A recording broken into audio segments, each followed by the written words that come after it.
Okay, so those are the two things that you want to look out for if you are becoming an authorized user. First, you got to find somebody to help you out and add you. The second thing is you want to make sure that they have a history of paying that account on time. Hey my Sky Savers, welcome back to my channel, or if you're new here, welcome. I'm Kim and this is World of Sky, a world for women and moms talking all things money, saving money, making money, and managing your money. And today we are talking all about how to build your credit using credit cards. And this is so important because I guarantee you that in your life, if you're over the age of 18, someone is going to ask to pull your credit. You're going to need credit if you ever want to buy a home, or you want to buy a car, or get even as simple as getting a cell phone plan, or some of the premium credit cards. You're going to need to have credit to do so. These companies want to be able to evaluate your credit worthiness and know that you're going to pay them back, okay? They want to know that we'll give you this money, we'll give you this loan, we'll give you this cell phone plan, but we know that you're worthy of paying us back.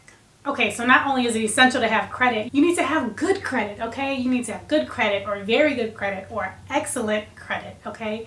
In order for companies to feel comfortable lending to you. So this is part 3 of my credit series. If you need to know more of the basics, like what is credit, how does it work, what are FICO scores, what are credit reports, and how I can access my credit report, go back and watch part 1 and part 2 of this series. We really break it down. We go in deep. I make sure that you understand all of that. So if you need that more foundational information, go back and watch those previous 2 videos. But in this video, we're going to specifically be talking about how you can build your credit if you don't have any credit or you have very little credit history. So before we jump into how you can build your credit using credit cards, please be sure that you are subscribed to my channel if you have not done so already. Trust me, girl, your purse, your wallet, and your bank account will thank you. Okay, so let's go ahead and jump on in. Credit cards are one of the best credit building tools out there. Some of the benefits of credit cards is that they are easily accessible, so there's a lot of different options. They're commonly used and they can be used in your everyday life, okay, on things that you're already spending money on, but in the meantime, they can also help you build your credit. So paying for your gas or your groceries on your credit card and then paying that bill off on time, okay, the key is you must pay the bill off on time, otherwise it's going to hurt you and you're going to end up with poor credit. But paying the bill on time shows the lender that you are responsible and that you can handle the credit that they've extended to you. Now, when using your credit card, it is important to understand how to use your credit card so that it can help your score, okay? The goal is to use the card, improve your credit score. Using your credit card incorrectly can hurt your score.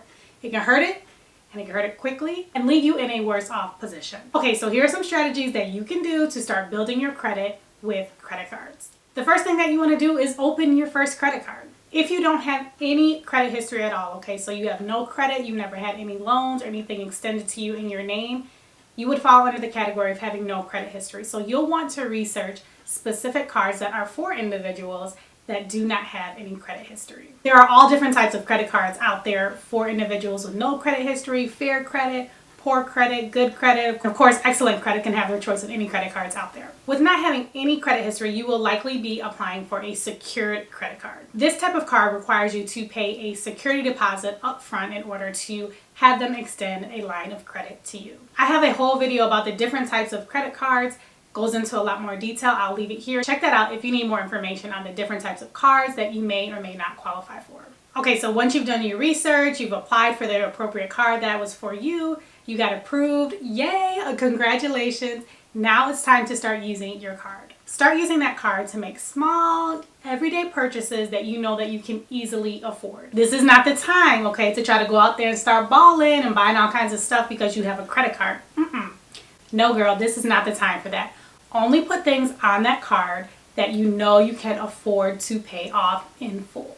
You hear me? Only put things on that card that you know you can pay off. Start paying your balance in full every single month. That means the entire amount that is due on your statement, pay it in full, every dollar and every cent, okay? This is going to start building your credit history as well as showing that you have the ability to make on-time payments, which is a huge chunk of your credit score. Okay, you're now showing that you're a responsible borrower, okay, and you'll continue to do this month after month. You're going to do this. By doing this, you're eventually going to be building your credit increasing your score, and you're going to qualify for credit cards that are unsecured, okay? So you'll have more options. You'll have cards maybe that have better perks and benefits. But more importantly, you've built your credit and you've shown a positive payment history. So that is one of the strategies that you can use to start to build your credit with credit cards. If you have learned something thus far in this video and you're enjoying it, found it helpful, found some value, please be sure to give the video a thumbs up. It really does help me out. Okay, so let's move on to the second strategy that you can use to build your credit with credit cards. The second option is to become an authorized user. So if you are having trouble qualifying for a credit card on your own, becoming an authorized user could be the next best option. As an authorized user, you will be added to an already existing account. So this would be someone else's account. So maybe your parents, a sibling, an aunt, a grandma.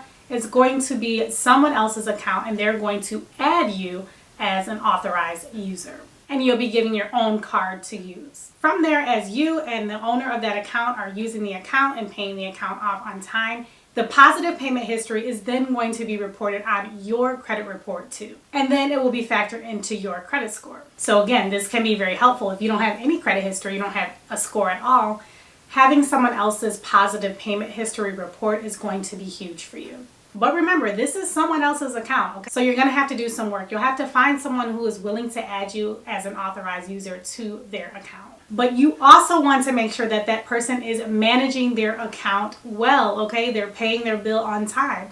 It will not help you if you get added as an authorized user and they are making late payments. That is then going to negatively reflect on your credit report and negatively impact your credit score. Okay, so those are the two things that you want to look out for if you are becoming an authorized user. First, you got to find somebody to help you out and add you. The second thing is you want to make sure that they have a history of paying that account on time. And the third strategy that we're going to talk about today to build your credit with credit cards is to request a credit limit increase. So this is for people that already have a credit card. So after you have used that card for several months, okay, and you've been charging those small things that you can afford and you're paying off your balance month after month in full, after doing this several months, this may be the time that you want to consider requesting a credit limit increase. So let's say that your current credit limit is $500. Maybe you want to request an increase to $1,500 or $2,000. The goal of doing this is to improve your credit utilization ratio, which measures your balance against your credit limit. We talked about credit utilization in detail back in part 2, so go check that out if you need to know more details on how it's calculated and a little bit more about what it means. Credit utilization is a very important factor, very heavily weighted in your credit score, okay? So the goal is to keep your credit utilization rate under 30%. By increasing or asking for an increase in your credit limit, that will decrease your credit utilization rate if you're charging the same amount that you've normally been. The lower the utilization, the better it is for your credit score. So you ain't requesting a credit limit so you can go spend and have shopping sprees and things of that nature. You're going to request that credit limit so that it can bring your credit card utilization rate down. You're actually not even going to be spending or touching that additional credit that is granted to you. Okay, so those are 3 strategies that you can use to build your credit with credit cards. One of the most important aspects of building a good credit score is consistency, okay? You have to be consistent. To get to a good credit score and maintain a good credit score, you must develop good credit habits and stick to them. Okay, building credit is not something that is just going to happen overnight. You're not going to wake up tomorrow and boom, I'm in the good credit range. That is not how it works. It does take a minute. But having an understanding of how credit works is crucial in this credit game, okay? So you need to understand how it works and the steps and the things that you can do to continue to improve your credit score. If you have not watched the previous 2 videos, I strongly suggest that you do so if you don't have a solid understanding of the credit basics and everything that you need to know about your credit score. Go back and watch those previous 2 videos. I think you'll find them really, really helpful. Before you go, please make sure that you do subscribe to my channel. Hit that little notification bell so you do not miss any future uploads from me. I do upload a new video every single week and it's pertaining to saving money, making money, or managing your money. That is it for now. Thank you so much for watching. I appreciate you and I will see you in my next video. Happy saving!